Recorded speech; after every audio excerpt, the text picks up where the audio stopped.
விளக்கேத்தும் எண்ணெய்னாலே நக்ஷத்ரா. 5க்கும் மேற்பட்ட நறுமணங்களில் நக்ஷத்ரா விளக்கேற்றும் எண்ணெய். Step into the future of design and motion with all new Vivo V60e.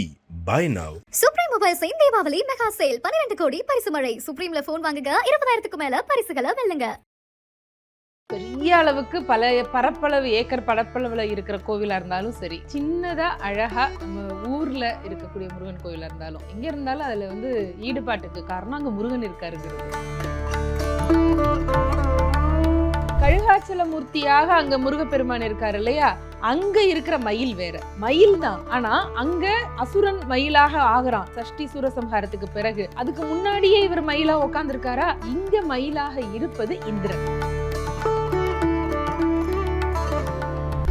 ஒரு ஊர் இருக்கு, பெரம்பலூருக்கு பக்கத்திலேயே இருக்கு. அந்த முருகன் உலகத்துல இல்லாத வழக்கமா கையில ஒண்ணு தண்டாயுதம் வச்சிருப்பாரு, இல்லைன்னா வேல் வச்சிருப்பாரா. இங்க செட்டிகுளம் முருகன் கையில கரும்பு இருக்கு. கரும்பை பிடிச்சிட்டு நின்றுட்டு இருக்காரு. சின்ன மூர்த்தி தான், ஆனா கீர்த்தி பெருசு. ஏகாம்பரேஸ்வரரையும் காமாட்சி அம்மனையும் மனசுல நினைச்சுக்கிட்டே படுத்திருந்திருக்கான். காமாட்சி அம்மன் முருகனை அழைச்சு, அவன் அந்த பக்தன் என்னைய நினைச்சிட்டான், நீ அவனுக்கு காட்சி கொடுன்னு சொல்லி தன் கையில் இருந்த கரும்பை முருகன் கையில கொடுத்து அங்க குன்று மேல காட்சி கொடுத்து, சோழன் அதிகாலையில எழுந்திருக்கும் போது மேல முருகப்பெருமானுடைய தரிசனம் அவனுக்கு கிடைச்சு. வணக்கம். இன்று நம்முடன் ஆன்மீக பேச்சாளரும் புதுக்கோட்டை கம்பன் கழக செயலாளருமான புதுகை சா பாரதி அவர்கள் நம்மோடு இணைந்துள்ளார். வணக்கம். வணக்கம். முருகப்பெருமானுடைய கோவில்கள் அப்படின்னா உடனே நமக்கு ஞாபகம் வர்றது அறுபடை வீடுகள் தான். அறுபடை வீடுகளை தாண்டி தமிழகம் முழுக்க, ஏன் உலகம் முழுக்க முருகன் பல்வேறு இடங்கள்ல குடிகொண்டிருக்கார். அப்போ இந்த மாதிரியான தலங்கள்ல கண்டிப்பா இன்னும் நிறைய மக்கள் போய் பார்க்கணும் அப்படிங்கிற மாதிரி சின்ன சின்ன தலங்கள்ல இருந்து பெரிய பெரிய தலங்கள் வர இன்னுமே ஒவ்வொரு ரீஜியனுக்கு உட்பட்ட தலங்கள்லாம் இருக்கு. அப்படி நீங்க இன்னைக்கு எங்களோட பகிரவிருக்கக்கூடிய தலங்கள் என்னென்ன? முருகனுடைய திருக்கோவில் அப்படின்னாலே அதுல ரொம்ப சந்தோஷம்தான் நமக்கு. பெரிய அளவுக்கு பல பரப்பளவு ஏக்கர் பரப்பளவுல இருக்கிற கோவிலா இருந்தாலும் சரி, சின்னதா அழகா நம்ம ஊர்ல இருக்கக்கூடிய முருகன் கோவிலா இருந்தாலும், எங்க இருந்தாலும் அதுல ஈடுபாட்டுக்கு காரணம் அங்க முருகன் இருக்காருங்கிறது நமக்கெல்லாம். குழந்தையில ஆரம்பிச்சு பெரிய ஞான குரு அளவுக்கு எல்லா விதமான ஒரு வடிவத்திலையும் வரக்கூடியவர் முருகப்பெருமான். அப்படி நம்ம தமிழ்நாட்டை பொறுத்த வரைக்கும் முருகன் திருக்கோவில்கள் நீங்கள் சொன்ன மாதிரி பிரபலமான கோவில்கள் நிறைய இருக்குது. கொஞ்சம் எல்லாரும் தெரிஞ்சுக்கணும் அப்படின்னு நினைக்கிற பழைய கோவிலாக இருக்கும், நான் தெரிஞ்சுக்கணும்னு நினைக்கிற ஒரு சில கோவில்களை உங்களோட நான் பகிர்ந்துக்கிறேன். நம்முடைய கழுகுமலைன்னு இருக்கு இல்லையா, அந்த திருக்கோவில் கழுகாச்சல மூர்த்தி முருகனுடைய பெரியர். அது ரொம்ப வித்தியாசமான ஒரு கோவில். அங்கே அருணகிரிநாத பெருமானுடைய திருப்புகழ் 3 திருப்புகழ் அது மேலே பாடியிருக்காரு. இது வரைக்கும் தெரியும். அந்த இடம் எதனால கழுகாச்சல மூர்த்தி, எதனால கழுகுமலைன்னு பேர் வந்தது அப்படின்னா, நம்ம ராமாயண காலத்துக்கு போகணும். ராமாயண காலத்தில் ராவணன் சீத்தையை புஷ்ப விமானத்தில் கடத்தி எடுத்துகிட்டு வர்ற போது கானகத்தில் அங்கே இருந்த ஜடாயு பெரிய பறவை, அது கழுகுகளுடைய அரசன். அந்த ஜடாயு அதை பார்த்துட்டு ராவணனோட போர் புரியுது. ஜடாயு யார் அப்படின்னா தசரத சக்கரவர்த்தியினுடைய நண்பர். இது அதுக்கு முந்தின கதையில இருக்கிறது. அப்படி பார்க்குற போது ஒரு தசரதனுடைய மருமகள்ங்கிறதெல்லாம் தெரியாது. ஒரு அபலை பெண்ணை ஒருத்தர் ராட்சசன் கடத்திட்டு போறான்னு உடனே ஜடாயுவுக்கும் ராவணனுக்கும் போர் வருது. அதில் ஜடாயு வீர மரணம் அடைகிறாரு. அதுக்கப்புறம் ராமனும் லக்ஷ்மணனும் ஜடாயுவை பார்த்து என்ன நடந்ததுன்ற போது தெற்கு நோக்கி ஒருத்தன் புஷ்ப விமானத்தில் இந்த ஒரு பொண்ணை கடத்திட்டு போகிறத செய்தியை சொன்ன பிறகு நீங்கள் யாருன்னு சொன்ன உடனே ஒருத்தருக்கு ஒருத்தர் தெரியுது. தசரதனுடைய நண்பன் அப்படின்னு சொன்னோடனே எங்கள் அப்பா மாதிரி நீங்கன்னு சொல்லி ராமபிரான் ஜடாயுவுக்கு ஈமக்கடன் செய்கிறார். இது முடிஞ்சிச்சு. இந்த ஜடாயுவினுடைய உடன் பிறந்த சகோதரர் சம்பாதி அப்படிங்கிற மற்றொரு கழுகு. இந்த கழுகு அங்கே இல்லை, அந்த இடத்துல இல்லை. ராமாயண கதைப்படி சம்பாதி அங்கே தெற்கு பக்கம் இலங்கையை நோக்கி ஆஞ்சநேயர் பறக்க ஆரம்பிக்கிறார் பார்த்தீங்களா, அந்த இடத்துல சம்பாதி இருக்கிறதாக நமக்கு கதையில் வருது. இந்த சம்பாதிக்கு ஜடாயு உடன் பிறந்த சகோதரன் இறந்த செய்தி கேள்விப்பட்ட பிறகு உடன் பிறந்த சகோதரனுக்கு எள்ளும் தண்ணியும் இறைச்சு அவனுக்கு ஈமக்கடன் செய்யணும் இல்லையா, கூட பிறந்தவர் செய்யலை. ஏன்னா அண்ணன் இறந்ததே தெரியாது அவருக்கு. அதனால செய்யாம விட்டதுனால ஒரு பாவம் வருது. இந்த பாவத்தை நான் எப்படி தீக்கிறதுன்னு ராமபிரான் கிட்ட போய் சம்பாதி கேட்டதாக புராணத்துல ஒரு தகவல் இருக்கு. அப்படி கேட்ட பொழுது ராமபிரான் தமிழகத்தினுடைய இந்த உவனபுரி அப்படின்னு இதுக்கு ஏற்கனவே பேர், பழங்கோட்டை அப்படின்னு அதை சொல்கிறது உண்டு. அங்கே இருக்கிற முருகப்பெருமானை போய் வணங்கு அப்படின்னு சொல்லி அந்த பாவத்துக்கான விமோச்சனமாக அதுக்கு வழி சொல்கிறார். இது ஏன் கழுகுமலை முருகன் அப்படின்னு சொன்னால், நம்ம சஷ்டி அந்த போர் நடந்தது இல்லையா சூரபத்மனுக்கும் முருகனுக்கும், அதில் வந்து தாரகாசுரன் அப்படிங்கிறது சூரபத்மனுடைய சகோதரன். அவனை 5ஆம் நாள் முருகப்பெருமான் வதம் செய்கிறார்.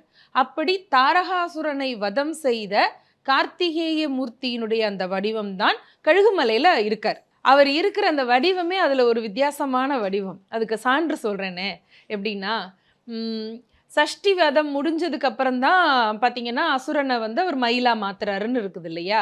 இந்த மயில் வேற, கழுகாச்சல மூர்த்தியாக அங்கே முருகப்பெருமான் இருக்கார் இல்லையா, அங்கே இருக்கிற மயில் வேற. மயில் தான், ஆனால் அங்கே அசுரன் மயிலாக ஆகிறான் சஷ்டி சூரசம்ஹாரத்துக்கு பிறகு. அதுக்கு முன்னாடியே இவர் மயிலாக உட்காந்துருக்காரா? இங்கே மயிலாக இருப்பது இந்திரன், தேவர்களுடைய தலைவனாகிய இந்திரனே மயிலாக இருக்கிறார். முருகப்பெருமான் ஒரு காலை மயிலினுடைய கழுத்தில் அப்படி வச்சு கீழே ஒரு காலை வச்ச மாதிரி கையில் வேந்தோட இருக்கார். அப்படின்னா என்னன்னா, போருக்கு பார்த்தீங்கன்னா அப்படி காலை வச்சு எக்கி அப்படி இறங்கி போகிற அந்த மாதிரியான ஒரு தயார் நிலை கோலத்தில் முருகன் அங்கே இருக்கார். அமர்ந்த திருக்கோலத்திலேயே 4 அடி உயரத்தில் முருகன் அங்கே இருக்கிறார். அந்த கழுகுமலை கோவில் வந்து ரொம்ப ரொம்ப ரொம்ப ஒரு நிறைய சக்தி உடைய முருகன். அந்த முருகன் இங்கே வணங்குபவர்களுக்கு என்ன கிடைக்கும் அப்படின்னா, முக்தி பேரு கிடைக்கும் அப்படிங்கிறது நியதி. ஏன்னா சம்பாதி அங்கே வந்து அந்த முருகனை வணங்கி தன்னுடைய அந்த பாவம் போக்கி அதன் பிறகு அதிலே இருந்து தன்னுடைய மோட்சத்துக்கு அவர் வந்து அதுக்கு தகுதி பெற்றது அப்படிங்கிறது புராணத்தில் இருக்கிறது. இந்த கழுகுமலையில் நிறைய பேர் பாடல்கள் பாடியிருக்காங்க. சிதம்பர சுவாமிகள் பாடல் பாடியிருக்காரு. பாரதியாருக்கு ரொம்ப பிடித்தமான ஒரு தலம் அந்த தலம் கழுகாச்சல மூர்த்தி. இந்த முருகன் இந்த சம்பாதி கழுகு வந்து வழிபட்டதுனால அந்த தலத்துக்கு கழுகுமலை அப்படின்னு பேர். இது ஒரு செய்தி ஒரு பக்கம். இது அந்த பகுதியில் உள்ளவங்களுக்கு தெரிஞ்சிருக்கலாம், ஆனால் வெகுஜனங்களுக்கு அதிகம் தெரியலைங்கிறது என்னுடைய கருத்து. அதனால் கழுகுமலையை பற்றி சொன்னேன். கழுகுமலை வந்து நம்முடைய கோவில்பட்டியிலிருந்து பக்கத்தில் இருக்குது, தூத்துக்குடி மாவட்டம். பக்கத்தில் எட்டயபுரம் சமஸ்தானம் இருக்குது. உங்களுக்கு லொக்காலிட்டிக்காக அதை நான் சொல்கிறேன். அங்கே அந்த தலம் இருக்குது. இது தாண்டி தெற்குலேருந்து அப்படியே கொஞ்சம் வடக்கு நோக்கி வந்தோம் அப்படின்னா, திருச்சி தாண்டி பெரம்பலூர்னு ஒரு ஊர் இருக்கா, சென்னை வர்ற வழியில். அந்த பெரம்பலூர் பக்கத்தில் ஒரு அருமையான அதிகம் யாரும் தெரிஞ்சுக்காத ஒரு முருகன் இருக்கார். அந்த முருகனுக்கு பெயர் வந்து செட்டிக்குளம் முருகன். செட்டிக்குளம்னு ஒரு ஊர் இருக்குது, பெரம்பலூருக்கு பக்கத்துலேயே இருக்குது. அந்த முருகன் உலகத்தில் இல்லாத வழக்கமாக கையில் ஒன்று தண்டாயுதம் வச்சுருப்பாரு, இல்லைன்னா வேல் வச்சுருப்பாரா. இங்கே செட்டிக்குளம் முருகன் கையில் கரும்பு இருக்குது. வேலுக்கு பதிலாக கரும்பை பிடிச்சிட்டு நின்றுட்டு இருக்காரு. சின்ன மூர்த்தி தான், ஆனால் கீர்த்தி பெருசு. ஒரு 200-250 படிகள் இருக்கும். குன்றில் மேலே முருகனுடைய திருக்கோவில் இருக்குது. நல்ல கல் திருக்கோவில் தான். நான் இப்போது சமீபமாக அங்கே போய் தரிசனம் பண்ணிட்டு வந்தேன். ரொம்ப அழகாக இருக்கும் அந்த கோவில்.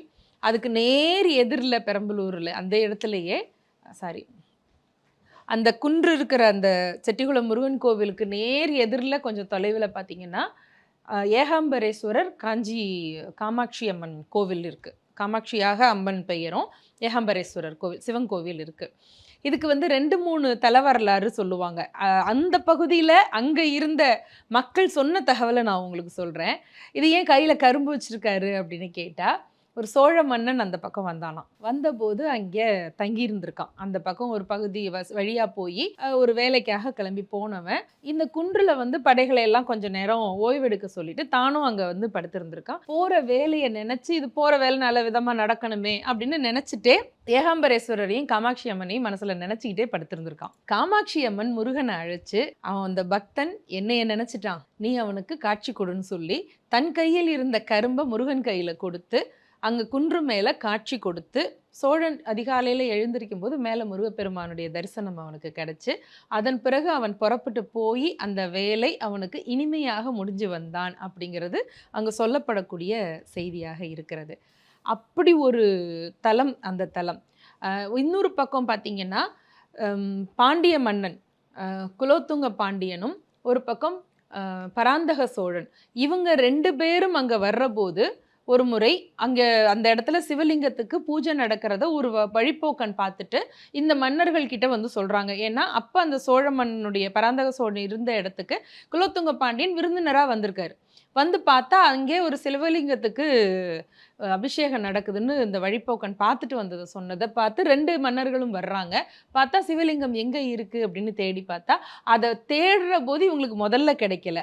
கையில் கரும்போட ஒரு வயது முதிர்ந்த ஒருத்தர் அங்கே வர்றாரு. வந்து இதோ அங்கே இருக்காரு பாருங்க சிவன் அப்படின்னு சொல்லி அந்த லிங்கத்தை அடையாளம் வழிகாட்டுறாரு. பிறகு 2 மன்னர்களும் அங்கே பார்த்தா சிவலிங்கம் கிடைக்கிறது. குன்றின் மேலே கரும்பு கையில் வச்சுட்டு முருகன் காட்சி தந்தார் அப்படின்னு இது மாதிரியான தல வரலாறுகள் அந்த முருகனுக்கு இருக்குது. இது புராண காலத்தில் சரித்திர காலத்தில் மாற்றி மாற்றி நிறைய கதைகள் அல்லது அதனுடைய தாத்பரியங்கள் இருந்தாலும் கூட நான் அங்கே பார்த்து உணர்ந்த விஷயம் என்னென்னா, முருகன் ஏகாந்தமாக ஆனந்தமாக இருக்கார். கையில் கரும்பு வச்சுட்டு குட்டி விக்கிரகமாக, அதே நேரத்தில் ரொம்ப பெரிய சக்தியோடு இருக்கார். செட்டிகுளம் முருகன் எல்லாருக்கும் மனதுக்கு இனிமையாக இருக்கக்கூடியவர். போகிற வேலையை நல்லா இனிமையாக ஸ்மூத்தாக முடியணும் அப்படின்னு நினைக்கிறவங்க அங்கே போய் சாமி கும்பிடலாம். கரும்பு வச்சிருக்க முருகர்னு சொன்னோடனே நம்மளாம் பார்க்கணும், கண்டிப்பாக பார்க்கணும். ஏன்னா எல்லா இடத்துலையுமே வந்து தண்டம் இல்லைன்னா வேல் தான் அவருடைய கையில் இருக்கும். இங்கே கரும்பு வச்சுட்டு இருக்காரு அப்படிங்கிறது ஒரு விசேஷ செய்தி. இதில் இந்த கோவிலில் என்ன ஒரு பலன் கிடைக்குது அப்படின்னா, கல்யாண வரம் அது முதல் விஷயம். அங்கே முருகனுக்கு வேண்டிக் கொண்டால் திருமண தடை நீங்கி திருமண வாழ்வு நல்லபடியாக அமையுது அப்படிங்கிறது நம்பிக்கை இன்றைக்கும் நடக்கிறது. அதை விட குழந்தை பாக்கியம் வேண்டும் அப்படின்னு நினைக்கிற தம்பதிகள் அந்த முருகன்கிட்ட வேண்டிக்கிட்டு குழந்தை பிறந்த பிறகு கரும்புலேயே தொட்டில் பண்ணி கொண்டு வந்து காணிக்கையாக செலுத்துகிறாங்க.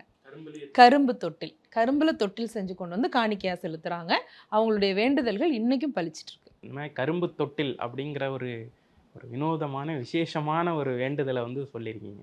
இதே மாதிரி நீங்கள் வடக்கு வர வந்துட்டீங்க, இன்னும் கொஞ்சம் அப்படியே மேலே ஏறி தமிழ்நாட்டு பார்டரை டச் பண்ணிட்டீங்கன்னா ஒரு நிறைவு பெற்றுருவோம் தெற்கிலிருந்து வடக்கு நோக்கிய ஒரு பயணமாக. நீங்கள் கேட்ட மாதிரி தெற்கில் கழுகுமலையை பார்த்தாச்சு, அடுத்ததாக செட்டிகுளம் மத்திய தமிழ்நாட்டில் இருக்குது. வட தமிழ்நாட்டில் சென்னை பக்கத்தில் நம்ம பார்த்துட்ருக்கிற திருப்போரூர் தலம் இருக்குது இல்லையா, நிறைய பேர் போய் சாமி கும்பிடுறோம். அது உருவான வரலாறுங்கிறது கொஞ்சம் நிறைய மக்களுக்கு இன்னும் போய் சேரணும் அப்படிங்கிறது என்னுடைய ஆசை. அதனால் சொல்கிறேன். சிதம்பர சுவாமிகள் அப்படிங்கிற ஒரு அடியவர், அவருடைய பிறப்பு இடம் வந்து மதுரை. அவர் பாண்டிய நாட்டில் பிறந்து அங்கே நல்ல ஒரு பெரிய குடியில் பிறந்து வளர்ந்த மகன். அவருக்கு உபாசனா தேவி வந்து மீனாட்சி அம்மை. மீனாட்சி எப்படி அப்படின்னா, நம்ம வந்து ஏன் பிறந்தோம் எதுக்கு பிறந்தோம்னு சுற்றிக்கிட்டே இருக்கோம் பார்த்தீங்களா, நம்மளை கொண்டு போய் கரெக்டான டைரெக்ஷனில் விடக்கூடிய தேவதை மீனாட்சி. நம்ம எங்கே போனாலும் நம்மளை பார்க்கக்கூடியவ. அதனால தான் கண்ணாலேயே நம்மளை காப்பாற்றுறதுனால தான் அவளுக்கு மீனாட்சின்னு பேர். மீன் ஒன்று தான் தன்னுடைய முட்டைகளை வந்து கண்ணால் அடைகாத்து அந்த குஞ்சுகளுக்கு உரிய பாதுகாப்பை கொடுக்கும். இந்த மீனாட்சி பிரபஞ்சத்தில் உள்ள எல்லா உயிர்களுக்கும் கண் பார்வையாலேயே அருள் தரக்கூடியவள்ங்கிறதுனால மீனாட்சியை எப்பவுமே வேண்டுவார் சிதம்பர சுவாமிகள். அப்படி வேண்டிட்டு இருக்கிற போது ஒரு நாள் கனவுல இவருக்கு நல்ல பெரிய மயில் ஒன்று தோகை விரித்து ஆடுற மாதிரி கனவு வந்துச்சான். இது என்ன இப்படி வினோதமாக வருது அப்படின்னு மீனாட்சி கிட்டேயே போய் கேட்டிருக்காரு. போய் கேட்டால் அப்போ அம்பாள் அவருக்கு சொன்ன அருள் வாக்குப்படி, நீ வந்து இங்கே பிறந்து வளர்ந்துட்ட, ஆனால் உனக்கான பணி வேற ஒரு இடத்துல இருக்குது அப்படின்னு சொல்லி, திருப்போரூருங்கிறதுக்கு ஆதி காலத்து பெயர் வந்து யுத்தபுரி. போரூர்னா யுத்தம், யுத்தபுரி அப்படிங்கிறது பேர். அங்கே போ, அங்கே முருகனுடைய திருக்கோவிலை எழுப்ப வேண்டியது தான் உன் வாழ்நாள் குறிக்கோள். அதுக்கான நீ எதுக்கு பிறந்தோங்கிறது தெரியாமல் தானே சுற்றிட்டே இருக்கோங்கிற அந்த இடத்த வழிகாட்டுறா மீனாட்சி. மதுரையிலே இருந்து நம்ம திருப்போரூருக்கு வருகிறார். அந்த காலத்தில் அது ஒரு பெரிய வனம் தான், எல்லா இடமும் வனம் தான். முருகன் விக்கிரகம் எங்கே இருக்குங்கிறது தெரியல. இவர் சுற்றி சுற்றி சுற்றி சுற்றி வராரு. அவர் கண்ணில் முதல்ல படுறது வந்து வேம்படி விநாயகர்னு, விநாயகர் சுயம்புவாக இருக்கார், அவர் தான் கண்ணில் படுறார். விநாயகரை வேண்டுகிறார். நான் அது மாதிரி அம்பாள் கட்டளையில் வந்துட்டேன், எனக்கு எங்கே இருக்கார் முருகன்னு தெரியல அப்படின்னு சொல்லி முருகன் கோவிலை கட்டுவதற்கு வேம்படி விநாயகரை வணங்குகிறார். வேம்படி விநாயகருங்கிறது வேப்ப மரத்தடியில் உள்ள விநாயகர். அவரை வணங்கின பிறகு அடுத்தாப்புல இவருக்கு முருகன் சுயம்புவாக அங்கே எந்த மரத்தடியில் இருக்காருங்கிறது காட்சி கிடைக்குது. எங்கே இருக்காருங்கிறது முக்கியமான விஷயம். பெண் பனை மரத்துக்கு கீழே முருகன் இருக்கார் சுயம்புவாக. அதை பார்த்து இவருக்கு அது ஞானக்கண்ணில் தெரிகிறது, ஆஹா விக்கிரகம் இங்கே இருக்குது, இங்கே தான் கோவில் எழுப்பணும் அப்படின்னு சொல்லிட்டு அதன் பிறகு அந்த இடத்த சுத்தம் பண்ணுறாரு. அங்கேயே இருக்கார். அவர் வந்து ஒரு துறவி தானே, கையில் பொருள் ஒன்றும் கிடையாது, பெரிய சொத்து வச்சுட்டுலாம் அவர் கிளம்பி வரல கோவில் கட்டுறதுக்குன்னு. இந்த இடத்துல நான் ஒன்று சொல்லணும் என்னென்னா, ஒரு வேலையை செய்யணும் அப்படின்னா அதுக்கு வந்து வருமானம் இருக்கணும், அது இருக்கணும், அதெல்லாம் அடுத்தது. முதல்ல அதுக்கு எண்ணம் இருக்கணும், அதுக்கான முயற்சி இருக்கணும். எண்ணமும் முயற்சியும் வந்துட்டா மற்றவையெல்லாம் தானாக கூடி வருங்கிறதுக்கு இவருடைய இந்த சரித்திரம் ஒரு சான்று. அவருக்கு கோயில் கட்டணுங்கிற கட்டளை அங்கே வந்து இருக்காரு. எப்படி கட்டுறது அப்படின்னு பார்த்தா, மக்கள் எல்லாம் கொஞ்சம் கொஞ்சமாக ஒரு சின்ன கூடார மாதிரி கட்டிட்டு அங்கே இருக்கார், அங்கேயே வாழ்கிறாரு. மக்கள் நிறைய பேர் வராங்க போகிறாங்க. கோவில் கட்டுறதுக்கான அந்த பணிகளை ஆயத்தம் பண்ணணுன்ற முயற்சியில் இருந்துட்டு இருக்கிற போது, அந்த நாட்டில் அந்த பக்கமாக வந்துட்டு இருந்த ஒரு கொள்ளைக்கூட்டம், அவங்க எங்கேயோ போய் கொள்ளையடிச்சிட்டு அந்த காசை எடுத்துகிட்டு வர்றாங்க இந்த பக்கமாக. இவர் உட்காந்துட்ருக்காரு. அப்போ இவர்கிட்ட ஏதாவது கிடைக்குமா, போகிற போக்கில் வழிப்பறி ஏதாவது கிடைக்குமான்னு இவர்கிட்ட வந்து அந்த கொள்ளை கூட்டத்தில் இருக்கக்கூடிய அந்த ஆட்கள் வந்து இவர்கிட்ட திருடுறதுக்கு வர்றாங்க. இவர் அவங்கள கூப்பிட்டு வச்சு, இதெல்லாம் வேறு வேலையா அப்படின்னு சொல்லி இவர் அவங்கள சொல்லி மனசை திருத்த வச்சு, சிதம்பர சுவாமிகள் அந்த கொள்ளையடிக்க வந்த அந்த இளைஞர்களை உட்கார வச்சு பேசி அவங்க மனசுல மாற்றத்தை உண்டு பண்றாரு. மாற்றம் உண்டாகி அதுக்கு பிறகு அவங்க கையில கிடைச்ச பொருளை வச்சே கோவில் திருப்பணியை ஆரம்பிக்கிறாங்க. திருப்போரூர் தலம் ஆரம்பிச்சது அப்படித்தான். அதுலயே கோவில் வருது. கொஞ்சம் கொஞ்சமாக வேலைகள் இது போய்கிட்டே இருக்கிற போது இவருக்கு இந்த கோவிலை எப்படி கட்டுறது என்னங்கிற அந்த இதெல்லாம் இருக்கும்ல, ஒரு மனதுக்குள்ள ஒரு திட்டம் இருந்தாலும் கூட இப்போது இடத்த கண்டுபிடிச்சாச்சு, அதுக்கு பொருள் அடிப்படைக்கு வந்தாச்சு, இன்னும் அதுக்கான வளர்ச்சி வந்துட்டே இருக்கும். இப்போ கோவில் கட்டமைப்புக்குன்னு ஒரு வடிவம் இருக்கணும்ல, இதுக்கு அவருடைய குருநாதர் அங்கே மதுரையில் இவருக்கு பாடம் போதித்து கொடுத்த குருநாதரை வேண்டார். ஒரு நாள் காலையில் பார்த்தா குருநாதரே வர்றார். இவர் நினச்சதுக்கு மறுநாள் குருநாதரே வர்றார். வந்து திடீர்னு மதுரையிலேருந்து இங்கே வந்து நிற்கிறாருன்னா இவருக்கு அதிசயமாக இருந்தது. குருநாதருக்கான எல்லா மரியாதையும் செய்கிறாரு, ஆசனத்தில் உட்கார வச்சிடுறாரு, விழுந்து கும்புறாரு, எல்லாம் பண்ணுறாரு. இவருக்கு நெற்றியில் திருநீரை இட்டு நெற்றி பொட்டில் இப்படி கையை வைக்கிறார், கட்ட விரலை வச்சு அப்படி வைக்கிற போது நயன தீட்சைன்னு சொல்லுவாங்க இதுக்கு, கண்ணால் அருள் பண்ணுறது அப்படின்னு.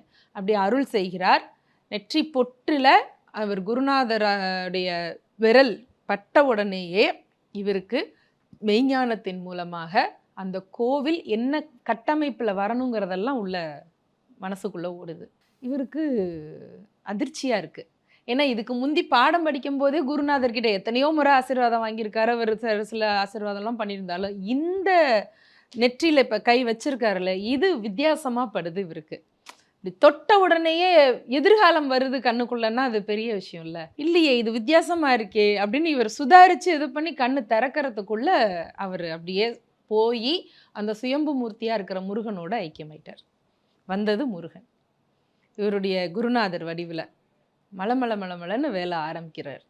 பார்த்தா இவருடைய அந்த பெருமைகள் தெரிஞ்சிட்டு நிறைய மக்கள் வர்றாங்க. இவர் திருநீர் கொடுத்து பல பேருக்கு நோய் குணமாகுது, பல பேருக்கு வாழ்க்கையில் இருக்கிற சிக்கல்கள் அதெல்லாம் தன்னை போல நடக்குது, இங்கே நடந்தது. இப்படி வந்துட்டு அந்த கோவில் எழும்புது. நீங்கள் இப்பவும் பார்த்தீங்கன்னா திருப்போரூர் கோவிலில் சுவாமி சந்நிதி ஒரு பக்கம், சிவபெருமான் சந்நிதி ஒரு பக்கம், உமாதேவி சந்நிதி, விநாயகர், சண்டிகேஸ்வரர், இந்த மாதிரி சிவன் கோவிலில் உள்ள அமைப்புப்படி எல்லா சன்னிதானங்களும் தனித்தனியாக இருக்கிறதுங்கிறது ஒன்று. இது இல்லாமல் சந்நிதிக்கு மேற்கு பக்கத்தில் ஒரு யந்திர மண்டபம் ஒன்று அமைக்கிறார். அந்த யந்திரம் ரொம்ப ரொம்ப ரொம்ப வலிமையானது. திருப்போரூர் முருகப்பெருமானுக்குடைய கோவிலுக்கு போகிற பக்தர்களுக்காக இதை நான் சொல்கிறேன். அந்த யந்திரத்தை வழிபாடு செய்யுங்க. அங்கே வந்து அதில் எல்லா தெய்வங்களுடைய அந்த பீஜாட்சர மந்திரத்தினுடைய அந்த அதிர்வலை, அந்த ஆற்றலை எல்லாம் எடுத்து வச்சு தான் அங்கே யந்திரம் தயாரிக்கிறாங்க. அந்த யந்திரம்ங்கிறது உங்களுக்கு தெரியும், ஒவ்வொரு தெய்வத்துக்கும் அந்த வரைபடம் மாதிரி செய்வாங்கல்ல, அதுதான் பீஜாட்சரம் அப்படின்றது வந்து அடிப்படையான மந்திரம். பீஜம் அப்படின்னா விதை, ஒரு சீடு, ஆரம்ப புள்ளின்னு வச்சுக்கோமே, அதில் இருந்து பெருசிய விஷமாக வளர்றது தான். ஒவ்வொரு தெய்வத்துக்கும் ஒவ்வொரு பீஜாட்சரம் உண்டு. அந்த எந்திரத்தில் எல்லா தெய்வங்களுடைய அந்த பீஜாட்சரத்தையும் வச்சு, முருகனுக்குன்னே உள்ள பிரத்யேகமான அந்த பீஜாட்சரத்தையும் வச்சு அங்கே பிரதிஷ்டை பண்ணியிருக்கிறார். இது திருப்போரூர் கோவிலில் இருக்கக்கூடிய ஒரு பெரிய விஷயம். இப்போ திருப்போரூர் கோவில் பற்றி சொன்னீங்க. திருப்போரூர் வந்து யுத்தபுரி அப்படின்னு சொன்னீங்க. ஆகாச மார்க்கமாக முருகர் வந்து அந்த இடத்துல வந்து போரிட்டார் அப்படின்லாம் சொல்றாங்க இல்லையா? அதனுடைய விளக்கம் கொஞ்சம் சொல்ல முடியுமா? புராணத்தில் சொல்லப்பட்ட கதைங்கிறது வேறு. இது நான் சொல்றது வந்து கலியுகத்துல ஒரு அடியவர் கோயில் இப்ப உருவான கோவில் வரலாறு. உருவாகி இருக்கு. ஆகாச மார்க்கமா முருகன் வந்து அங்க போர் பண்ணினார் தான், இல்லைன்னு சொல்லல. அதுக்கு பிறகு இப்போ இந்த அடியவர் எழுப்பிய கோவில், ஒரு கோவில் எழுப்புறதுக்கான ஆரம்ப புள்ளிங்கிறது ஏதாவது வேணும்ல நமக்கு. புராண காலத்துக்கு பிறகு யுகம் யுகமா இருக்கிற திருக்கோவில்கள், நம்ம தேசத்துல இருக்கிற பெரிய பெருமையே அதுதான். எத்தனை யுகங்களாக இருக்கக்கூடிய கோவில்கள் இருக்குல்ல. இப்போ காஞ்சிபுரம்லாம் வந்து மிக பழமையான திருக்கோவில். நகரேஷு காஞ்சி அப்படின்னா அது பழமையானது. திருவண்ணாமலை மலைங்கிறது யுகம் யுகமாக இருந்துட்டு இருக்கு. அது மாதிரியான இந்த பூமியில இந்த கலியுகத்துல அதை கட்டுறதுக்கு இறைவனே மனசு வச்சு அதை அம்பிகை மூலமா அருள் செஞ்சு ஒரு அடியவரை அனுப்பி அவர் வாழ்க்கையில இவ்வளோ ஒரு பெரிய மாற்றங்களை கொண்டு வந்து எந்த முருகன் கோவிலையும் இல்லாத அளவுக்கு அந்த எந்திரத்தை அவர் பிரதிஷ்டை செஞ்சு அதை சுற்றி பார்த்தீங்கன்னா அந்த மண்டபத்தில் அஷ்டதிக்கு பாலகர்கள், அஷ்ட கஜங்கள் எல்லாம் வச்சு அவ்வளோ அழகாக அதை முறைப்படி செஞ்சுருக்காரு. அப்படி ஒரு அடியவர் அவர். திருப்போரூர் சந்நிதி திருமுறை அப்படின்னு ஒரு நூல் எழுதுறார். அந்த நூலுக்குள்ள பிணி நீக்க பதிகம், மழைப்பதிகம் அப்படியெல்லாம் அதுக்குள்ள இருக்கு. கிட்டத்தட்ட 700க்கும் மேற்பட்ட பாடல்கள் அதில் இருக்கு. இது முழுக்க இயற்றுவது எல்லாமே சிதம்பர சுவாமிகள் எழுதியிருக்கார்.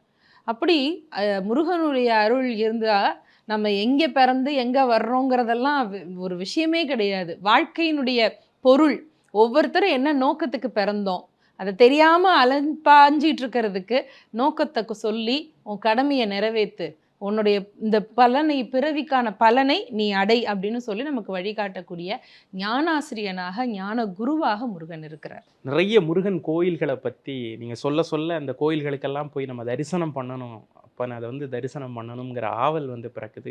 அரிய பல கருத்துக்களை எல்லாம் எங்களோட பகிர்ந்துக்கிட்டதுக்கு ரொம்ப நன்றி. கலாட்டா டிவைன் ரொம்ப பெரிய ஒரு ஆன்மீக பணியை செஞ்சிட்டு இருக்கிறது தான் நான் நினைக்கிறேன். ஏன்னா நிறைய மக்களுக்கு சென்று சேர வேண்டிய திருக்கோவில்கள் பற்றி நிறைய நல்ல தகவல்களை தொடர்ந்து செஞ்சுட்டே இருக்கீங்க. உங்களுக்கு என்னுடைய வாழ்த்துக்கள். நன்றி. விளக்கேத்தும் எண்ணெய்னாலே நட்சத்திரா. 5க்கும் மேற்பட்ட நறுமணங்களில் நக்ஷத்ரா விளக்கேற்றும் எண்ணெய். Step into the future of design and motion with all new Vivo V60e. Buy now. Supreme மொபைல்ஸின் தீபாவளி மெகா சேல் 12 கோடி பரிசு மழை. சுப்ரீம்ல போன் வாங்குங்க, 20,000க்கு மேல பரிசுகளை வெல்லுங்க.